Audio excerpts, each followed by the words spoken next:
गणशिक्षा विभाग तरफ गोटे चाइल्ड ट्रैकिंग सर्वे आरंभ होती आज कि 0 ରୁ 18 एज ग्रुप रे पिला माने पिला पाठ पढ़ुं कि पाठ पढ़ा छाड़ी कि स्कूल एनरोल्ड होना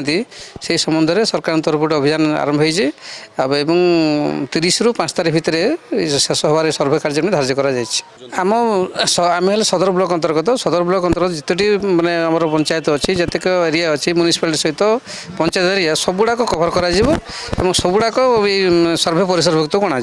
समस्त पिला बुझा कथा ना सर्वे कर 0 ରୁ 18 एज भितर कौ पिला पढ़ुं कौ पिला पढ़ुना माने आउट ऑफ स्कूल स्टूडेंट्स गुड़ाक कौड़ाक मैंने अधार पाठ पढ़ी सारी ये सब डाटा आम नहीं कि सरकार को दबा जे सरकार जानवे जे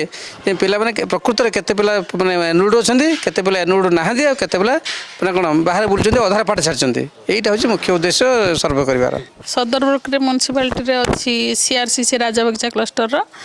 ये municipal mission girls high school दीदी अच्छा मो सांगे असीमा मैडम तांको नेकरी मु सर्वे काम सीटीएस काम आसी आमर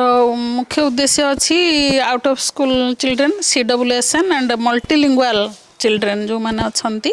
से चिन्हट करवा CWSN पिला चिन्हट करवा एवं एनरोल करवा जदि न होती आउ जो मैंने पिला माने अधारू पाठ छाड़ी चिन्हट करा जो मैंने चिन्ह से आधार नंबर मोबाइल नंबर पेरेंट्स को एवं सचेतनता कार्यक्रम आपर आरंभ हो जो मैंने आउट ऑफ स्कूल चिल्ड्रेन रहिबे।